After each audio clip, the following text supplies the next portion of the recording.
Gênesis capítulo 19, a partir do verso 1. Diz assim o texto da palavra do Senhor.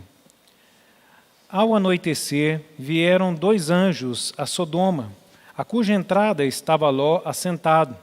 Este, quando os viu, levantou-se, e indo ao seu encontro, prostou-se rosto em terra, e disse-lhes: Eis agora, meus senhores, vinde para a casa do vosso servo, pernoitai nela e lavai os pés. Levantar-vos-ei de madrugada e seguireis o vosso caminho.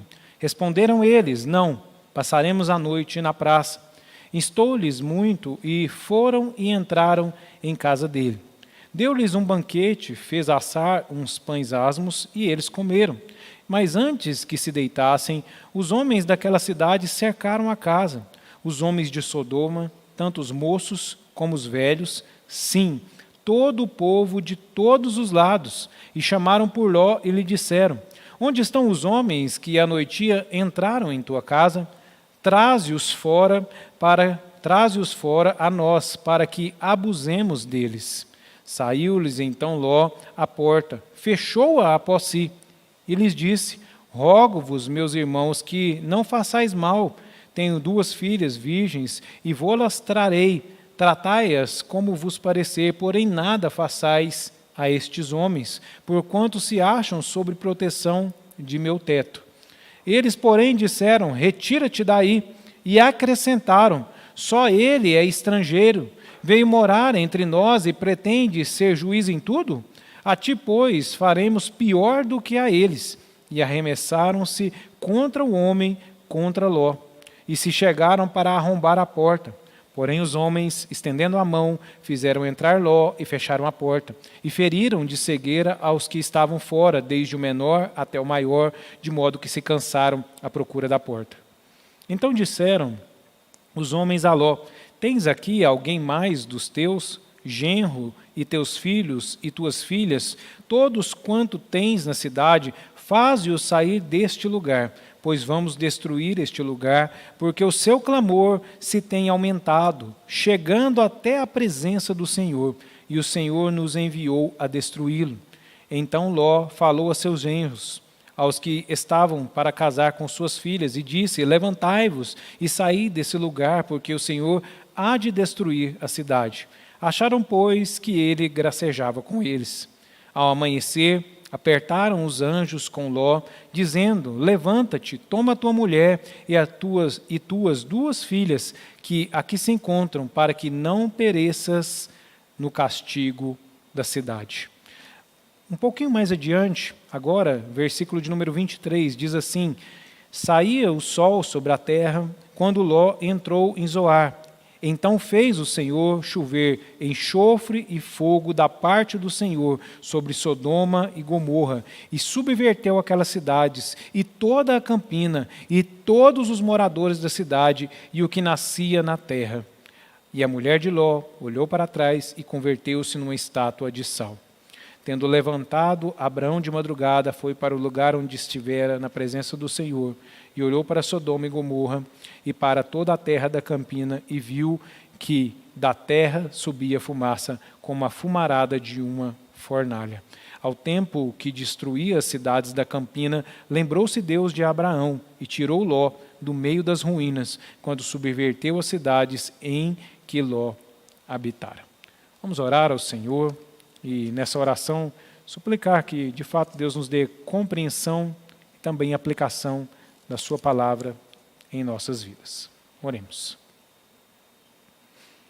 Bendito Deus, Pai Celestial, nós agradecemos ao Senhor pela Tua palavra que temos diante de nós. É a palavra do Senhor, é o Senhor mesmo falando conosco. Cremos, ó Deus, que ela é suficiente e eficiente para comunicar do Senhor toda a verdade em nossas vidas. Quando temos o privilégio, ó Deus, de dedicar tempo a essa palavra, de buscar nela compreensão e aprendizado para as nossas vidas, que Teu Espírito Santo nos capacite a compreender toda a palavra e de que ela também encontre um lugar todo especial em nosso coração. É a nossa oração em o nome de Cristo Jesus. Amém. Pode projetar aí a parte da transmissão, enquanto nós aqui apresentamos a nossa introdução. Irmãos, há alguns anos atrás eu tive a oportunidade de viajar para São Paulo, há mais ou menos uns 8 ou 9 anos atrás, fui a trabalho na cidade de São Paulo e me hospedei na casa de um colega de igreja. Ele morava na Avenida Paulista. Eu cheguei um pouco tarde, já era de noite.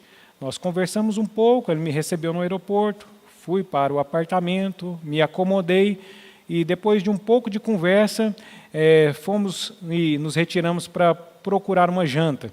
São Paulo é muito grande e na Avenida Paulista as coisas são bem próximas umas das outras. A gente desceu do apartamento e num pouco trecho que eu andei ali, eu vi muitas coisas diferentes do meu convívio aqui em Goiânia. Para mim, algumas foram surpresas, outras talvez nem tanto. Mas eu estava caminhando para ir ao shopping, fomos a pé. A gente passou de um lado de um espaço grande, onde estavam algumas pessoas protestando. Eu não me recordo bem o nome do lugar, porque é um lugar onde cotidianamente as pessoas se reúnem. Lá tinha alguns cartazes que exibiam a foto de Che Guevara, exibiam a foto do comunismo. Eles protestavam com os cartazes e também aproveitavam para fazer uso de algumas drogas ilícitas, Era muito claro e estampado que usavam da maconha e alguns outros entorpecentes ali. Continuei minha caminhada, cruzamos pela Rua Augusta, já era um pouco mais tarde, à noite. Meu colega me mostrou um grupo de pessoas que adentravam, era uma rua muito conhecida e movimentada pelos seus bares e também boates. E as pessoas já se dirigiam, procurando a diversão para a vida noturna. Chegamos ao shopping, lá no shopping a gente sentou, desculpa, tem um mosquitinho aqui me atormentando, E a gente sentou, a praça de alimentação bem cheia, São Paulo, tudo é muito cheio, e diversos grupos e pessoas estavam ali reunidos, como os nossos shoppings hoje muito se parecem. Mas especialmente o que me chamou a atenção, algo que não era muito habitual de se ver em Goiânia, é que na mesa do meu lado havia um casal de namoradas que estavam ali também participando na praça de alimentação. E diante de tantas experiências e de cenários um pouco diferentes do cotidiano que eu tinha aqui em Goiânia, minha mente veio aqui para Goiânia. Meu filho ainda era bem pequeno, e o meu pensamento naquela hora foi justamente de como eu, como pai, poderia, ao longo da minha caminhada, ser um instrumento da parte de Deus para que a palavra de Deus chegasse ao coração do meu filho e essas coisas presentes no mundo e contrárias à palavra do Senhor não fossem um instrumento para contaminar a sua vida, a sua fé, e que ele também tivesse o privilégio de participar da bênção que nós lemos na palavra de Deus, que vem de geração em geração, aqueles que temem ao Senhor. Eu creio que a perturbação que eu tive naquele tempo, certamente é a preocupação de muitos de nós com as nossas famílias no tempo atual. Passou 10 anos, mas parece que passou uns 400 anos, porque a nossa sociedade, ela caminha muito rápido. E as coisas hoje, ideologicamente falando, elas passam rapidamente. E aqueles assuntos que nós víamos ser introduzidos na sociedade há poucos anos atrás, hoje eles já fazem parte de um debate bem mais presente. E esses exemplos estão do nosso lado, já caminham conosco, são muito mais fortes e bem mais difíceis de serem combatidos quando olhamos na nossa experiência como sociedade. Talvez por isso, hoje, quando nós estamos aí no mês de maio, celebrando na Igreja Cristã o mês da família, seja tão necessário falarmos ao tema sobre como a família cristã precisa encontrar a maneira fiel de servir ao Senhor no tempo presente. É justamente esse o meu tema, os irmãos, essa noite. Quais são os nossos desafios como família cristã para que venhamos a enfrentar de geração em geração, com fidelidade, os desafios que temos diante de nós. Sobre isso trataremos essa noite, olhando para a experiência que Jó teve com a sua família, em paralelo também um pouco com a história de Abraão, seu tio. Pode avançar o slide. Nós temos aí, queridos, o contexto que cerca essa história do capítulo 19, iniciado bem antes. Se você volta aí a sua Bíblia lá na genealogia de Gênesis, capítulo de número 11, nós vamos ser informados um pouquinho da estrutura familiar na vida de Abraão, que naquele tempo se chamava Abrão. Posteriormente, Deus então muda o seu nome também, bem como vai realizando a obra na sua vida. E nós vemos ali que somos apresentados a Abraão e seus dois irmãos. Abraão, capítulo de número 11 do livro de Gênesis, se você deseja assim acompanhar-nos, lá no versículo de número 27, diz assim: Terá pai de Abraão, né? Ele gerou Abraão, Naor e Harã. Harã teve um filho, Ló, mas Harã morreu, faleceu cedo, e Ló andou na companhia de seu avô, bem como na companhia de seu tio Abraão. Capítulo de número 12, nós avançamos e temos ali a leitura de como Deus então chama Abraão, fala com ele pessoalmente, lhe faz lhe faz promessas, e ele agora então vai na direção daquilo que Deus havia falado com ele. E a narrativa que nós temos nos capítulos seguintes é de fato como Deus ouviu a voz de Abraão e seguiu na direção que Deus havia lhe proposto. Ele caminhou com Deus e ele seguiu juntamente com Ló neste caminho. Ele sai da sua terra, ele vai então para a região que Deus o havia direcionado, fica ali por um tempo. A narrativa do capítulo 14 e 15, nós vemos que é um período de fome na região de Canaã. Eles moram, residem um tempo no Egito e depois retornam. E quando retornam, Abraão e Ló haviam alcançado uma boa prosperidade. E por causa disso, os seus rebanhos e os seus pastores começam a entrar em conflito. Tem uma fotinha aí, está projetada no fundo, talvez não tão boa, mas você pode olhar na sua Bíblia, tem uns mapas lá no fundo, você vai ver que Abraão ele percorre um bom período de terreno, e ali os rebanhos eles já não tinham mais condição de estarem juntos, porque havia conflito. E para que houvesse paz, Abraão toma uma decisão muito importante, ele resolve se separar do seu sobrinho. E naquele ato ali, ele então chama o seu sobrinho e dá a ele a oportunidade de escolher o lugar onde ele pudesse se dirigir com o seu rebanho. Ele ia para um lado, e Abraão iria para o outro. Ló olha para a campina, próximo ao vale do Jordão, ali, o rio Jordão, e vê que é um lugar bonito, e ele escolhe para ser o lugar aonde ele estaria se dirigindo. Ele vai se estabelecendo um lugar após o outro, e ele chega até a cidade de Sodoma, vizinha à cidade de Gomorra e algumas outras cidades que ali se encontravam. E ali ele estabelece a sua moradia.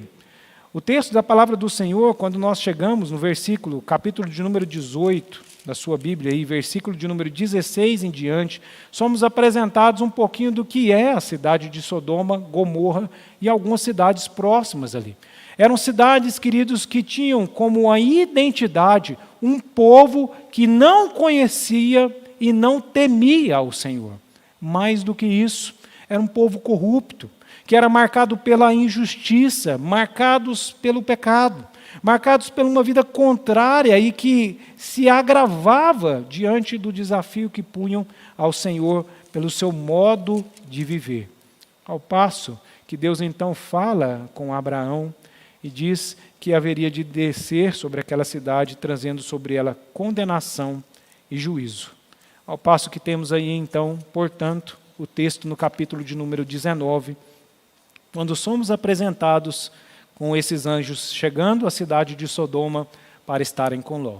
E pensando nisso, então, queridos, ou nesse tema, quais são os desafios que nós precisamos enfrentar na nossa caminhada para manter a nossa família pura na presença do Senhor, eu quero tirar algumas lições com os irmãos dessa noite. A primeira delas é que nós, queridos, não podemos nos acomodar com o pecado.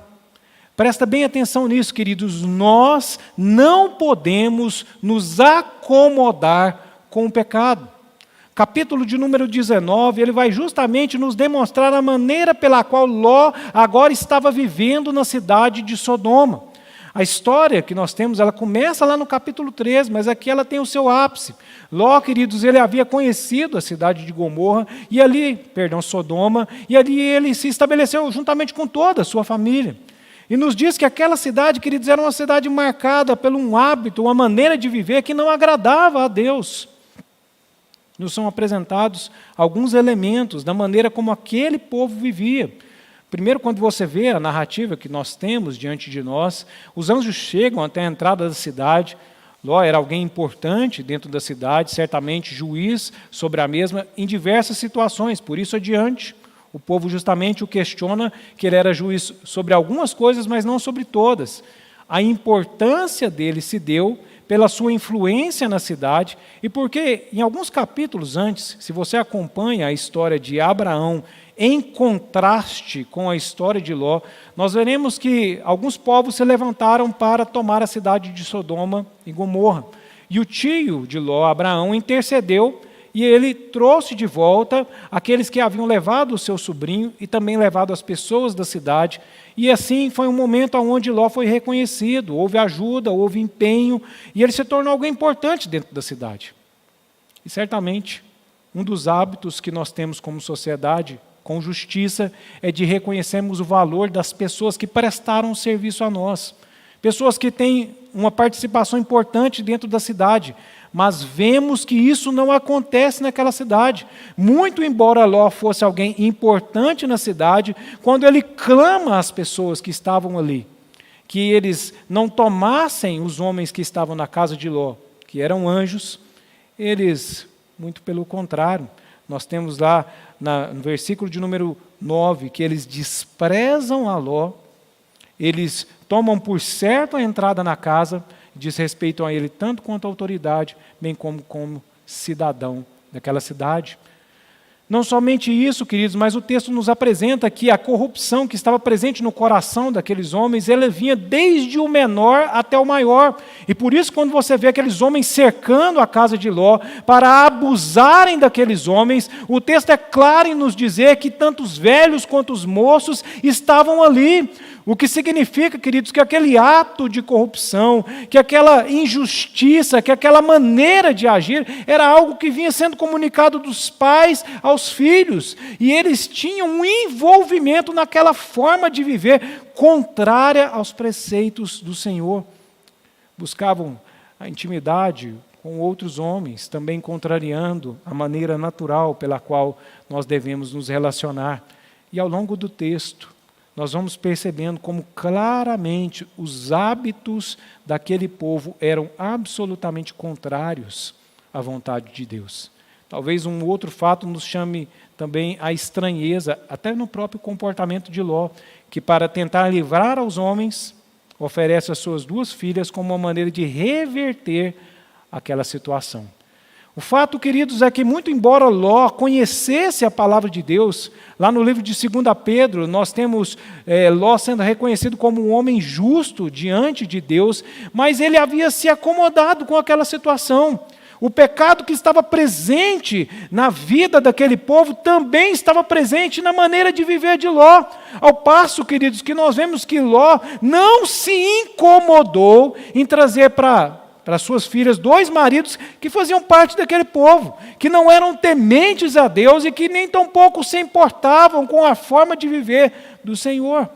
Por isso, quando Ló foi ter com eles e os chamou, para que estivessem ali saindo da cidade e lhes preservando a vida, eles achavam que Ló estava brincando, porque não temiam a Deus. Concluindo talvez essa parte de exemplos aqui, nós vemos lá no versículo de número 30, ainda do capítulo 19, que depois de Ló ter saído da cidade, ainda preservaram alguns hábitos comuns àquela cidade. Ló se embebeda, Ló tem um relacionamento íntimo com as suas filhas que o fazem de forma escondida ao pai, por isso o embebedaram. E vemos que os hábitos que eles haviam aprendido na cidade agora também faziam parte dos hábitos dentro da família de Ló. O que nós vemos aqui, queridos, é que Ló foi passivo diante de todo o pecado que o acometia juntamente com a sua família e toda a sua casa.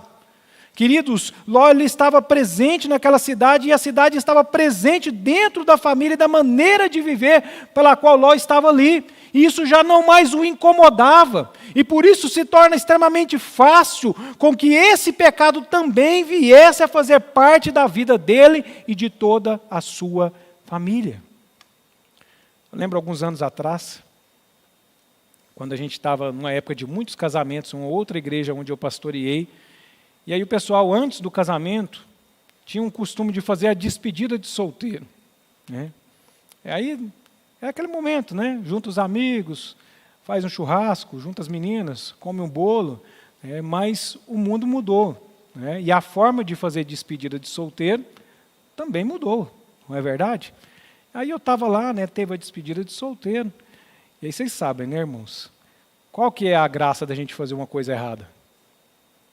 A gente que assiste desenho de criança sabe, todo vilão, quando ele faz um plano maquiavélico, ele precisa contar o plano, porque senão não tem graça, não é? Então a gente faz as coisas erradas, mas a informação ela sai, né? Ela escapola, ela chega, ela vai até alguém. E aí eu me lembro que nas conversas e nas rodas eu descobri, né, que lá na festa de despedida de solteiro das meninas teve um stripper. Aí eu falei, gente, né, um stripper, né? Vou lá conversar. Será que esse negócio é verdade, né? Conversa, né, com os responsáveis. Falou, você teve, né? Mas não teve nada demais. Só um stripper que dançou e foi embora. Eu falei, gente, mas isso não é nada demais? Ele falou, não. Toda despedida de solteiro tem isso. E talvez essas foram as palavras que mais me marcaram naquela hora. E que certamente, queridos, precisam nos marcar no tempo presente. Ao fato, queridos, de que nós temos nos acomodado com o pecado. E pelo fato de que nós temos nos acomodado com o pecado, queridos, certamente isso não é um problema para nós. Isso é algo normal ou natural, segundo o linguajar que usam, mas certamente, queridos, precisamos compreender que a presença do mal, que a presença do pecado, embora estejam nesse mundo caído, jamais serão aceitos por Deus e jamais poderão estar presentes na vida do povo de Deus.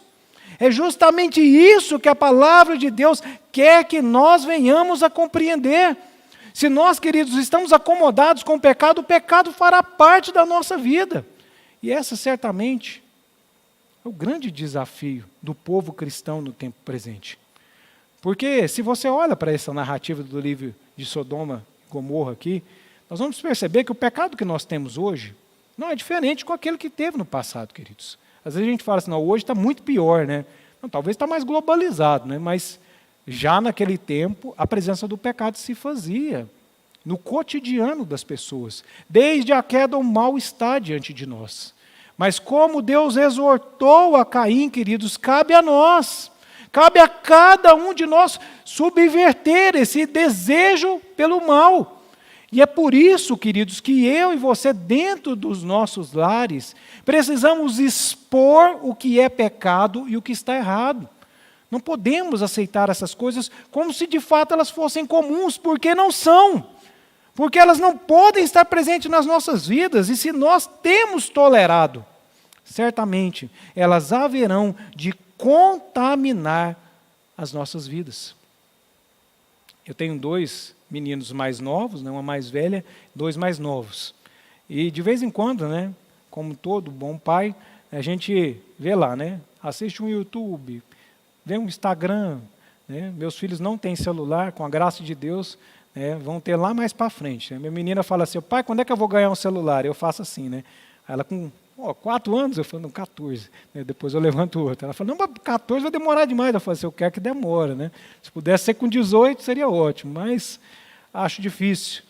Mas é interessante, queridos, porque quando a gente para se deter no conteúdo que os nossos filhos assistem dentro da nossa casa, te convido a assistir.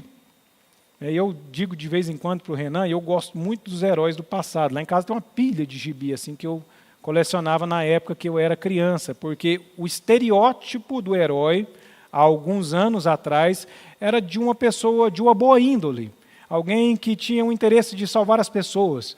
Mas se você gosta de assistir filmes de heróis no tempo presente, você pode ver como esse estereótipo mudou. Não é à toa que a gente tem seriados, filmes de heróis que praticam o mal, que se usam da violência, que acometem atitudes e comportamentos completamente diferentes ao que nós tínhamos lá no tempo passado.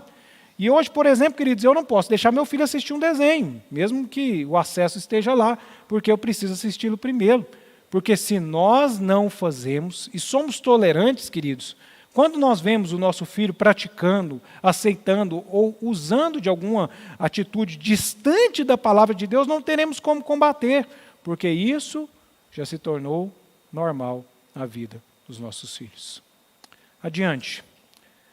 Segunda lição que o texto nos ensina, que devemos ensinar, influenciar e viver o caminho de Deus dentro das nossas famílias. Talvez esse seja um ponto importante e que faz uma grande diferença entre a vida de Ló e a vida de Abraão, seu tio. Quando você olha para a história de Ló, nós perceberemos, queridos, que não foi a escolha de Ló por a cidade ou pela região da Campina, como eu já ouvi alguns sermões, que definiu, né, o caminho e a fé de Ló. Não foi isso, né? Ele olhou o melhor lugar, né? Certamente foi uma atitude equivocada, porque o melhor lugar deveria pertencer certamente ao tio mais velho e que poderia escolhê-lo, mas ele escolhe o melhor lugar, o tio faz, o honra com essa oportunidade, ele vai. Ele se acomoda na cidade. Mas o que nos chama a atenção, queridos, é a atitude de Ló. Como já dissemos, ele primeiro se acomoda. Mas mais do que isso, queridos, nós vemos que ele não tem uma atitude positiva de promover transformação nem na sua casa e nem tampouco nas pessoas que o cercam. Lembram-se, quando foi dividir os rebanhos, Ló já era alguém rico. Ele tinha servos com ele, ele tinha pessoas que andavam com ele. Ele tinha uma família e ele tinha também filhas. Mas quando nós vemos, queridos, os hábitos na família de Ló eram exatamente iguais aos hábitos das pessoas daquela cidade. Se você olha as filhas de Ló, Ló ele dá a casamento. Naquele tempo, queridos, nós devemos nos recordar, o casamento era algo que era promovido pelos pais. Os pais escolhiam as pessoas que estavam ao lado dos seus filhos. Talvez alguém vai dizer, né? Não, mas não pode ser assim, pastor, queridos. Não é o tempo presente, nós não tínhamos acesso às famílias, não conhecíamos os valores dos outros, por isso escolher era fundamental para que houvesse um bom prosseguimento da família. Mas Ló, queridos, ele não se preocupa, ele escolhe dos homens daquela cidade que não eram e não compactuavam da mesma fé que Ló. Ele escolhe de homens, queridos, que tinham o mesmo comportamento da terra. Se você volta um pouquinho a sua Bíblia, você vai ver que a maneira de Abraão foi diferente.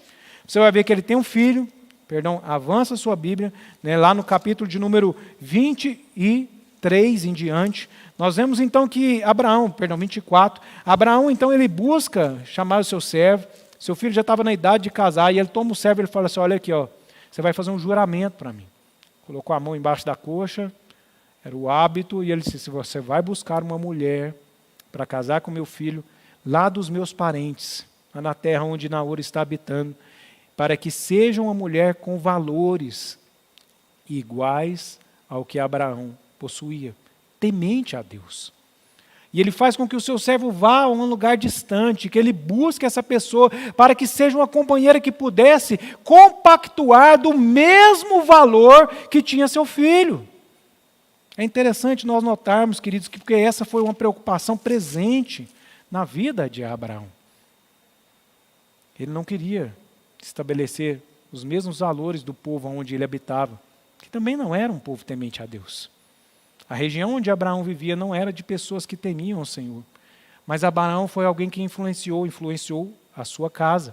Foi alguém que influenciou os seus servos, pois eles o obedeciam. Eles também serviam a Abraão da mesma maneira pela qual ele exercia a sua fé. Mas não vemos o mesmo exemplo, nem tampouco na família, nem tampouco na conduta de Ló. E vemos, queridos, que sequer ele foi capaz de também trazer esse ensino sobre as pessoas da cidade aonde ele vivia. O fato, queridos, é que Ló, ele não pôde influenciar, ele não pôde transmitir o ensino, ele não foi ativo nas suas escolhas para que essas pudessem promover a transformação da sua família. Mais adiante nós lemos no livro de Provérbios e vemos esse ensino tornado em prática, que nos diz o livro. Ensina a criança no caminho em que deve andar e ainda, quando for velha, não se desviará dele. Por quê, queridos? Porque tem a ver com o ensino. Tem a ver com a doutrina. Tem a ver com a persistência. Tem a ver com caminhar juntos. É exatamente, queridos, na maneira pela qual nós exercemos o nosso ministério na vida das pessoas que temos ao nosso lado, é que temos a oportunidade, o privilégio de, sim, sermos uma influência positiva dentro da nossa família. Quem está aí com filhos na idade de casar? Deve saber, certamente, o que nós ensinamos para os nossos filhos, não é verdade, queridos? Eu estava conversando há um tempo atrás, há alguns anos, né, com nossos colegas que viajaram para os Estados Unidos. Tem um monte, né, de família e de amigos nossos que estão morando lá. E eles começaram a frequentar uma igreja de brasileiros em território americano, e eles já eram casados, e eles perceberam ali no trabalho com os jovens, eles foram para lá ainda novos, que no convívio dos jovens haviam já alguns casais de namorados, e esses já tinham uma vida ativa, de intimidade. E eles ficaram perplexos com aquele negócio. Um dos meus amigos, inclusive, da Assembleia de Deus, e ele falou assim, olha, que negócio que é esse? Né? A Bíblia fala que é pecado esse negócio antes do casamento, como é que vocês vivem e o pastor aceita, a liderança não fala nada? Ele falou, rapaz, para com isso. Né? Isso aí é normal, aqui no meio onde a gente vivia. Acomodaram-se. Mas mais do que isso, queridos, não faziam mais nada a respeito. Não tentavam mudar, não expunham o erro, não havia influência para dirimir aquilo que estava errado. E é verdade, queridos, nós também temos feito da mesma maneira no nosso tempo presente. Basta a gente olhar, queridos, para a maneira como nós ensinamos os nossos filhos. O que é a prioridade dentro da nossa casa hoje? Estudo, formação financeira e tantas outras coisas. E não que essas não sejam importantes, porque são. Porque sem estudo, sem um bom trabalho, a gente não vive na sociedade onde nós estamos. Mas é fato, queridos. Quando a gente chega, por exemplo, na idade escolar, a gente troca um domingo para levar nossos filhos para a escola. E de repente eles vão ser uns gênios, não é? Mas não servirão ao Senhor. De repente a gente tem os nossos filhos na idade da adolescência, da juventude. Eu passei por isso. E a gente precisa deixar de ir no acampamento, deixar de ir à igreja para fazer um simulado, para estudar. E com isso nós perdemos o contato com a igreja de Deus.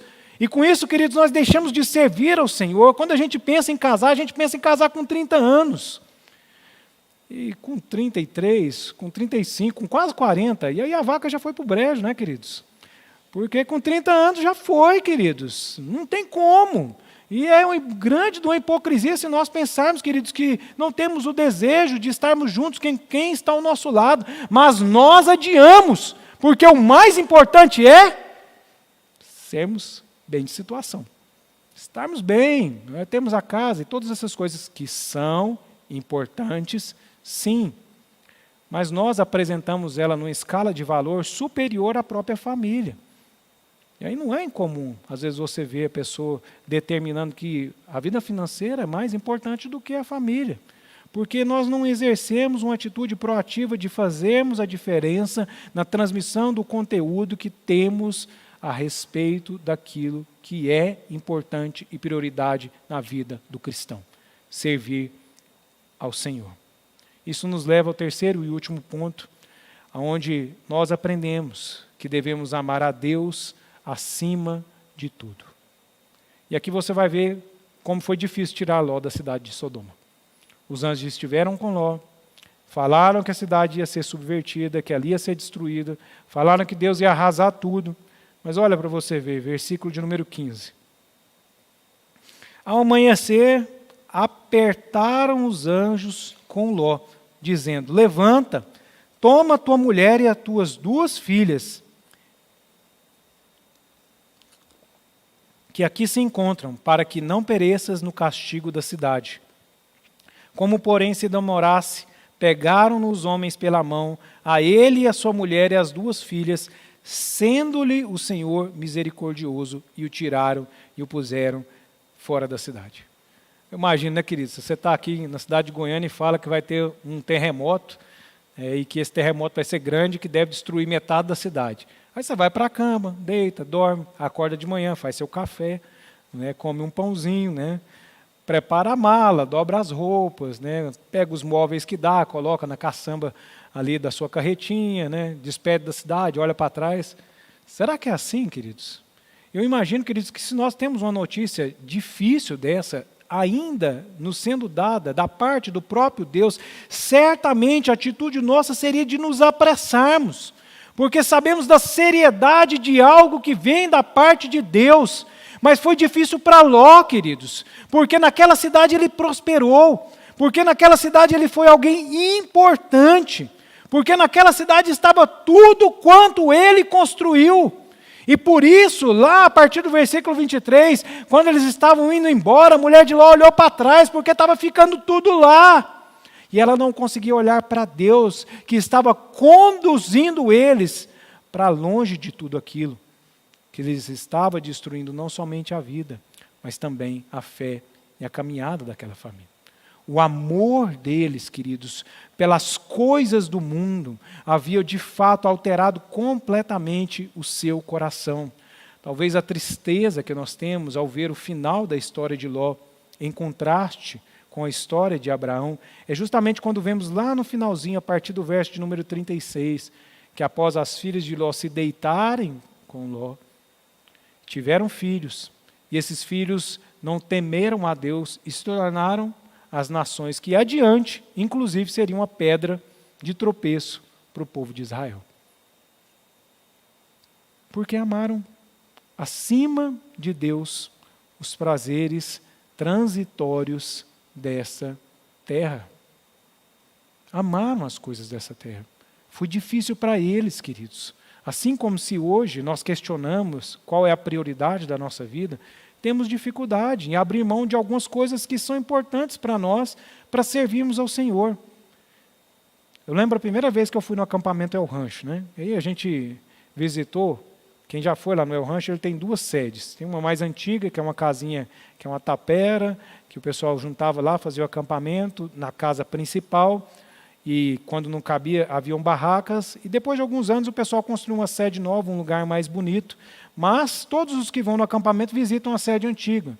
E lá eles contam a história da missionária que doou aquela terra para que servisse ao acampamento e a outros trabalhos de outros acampamentos, de outras igrejas que também estão ali naquele lugar.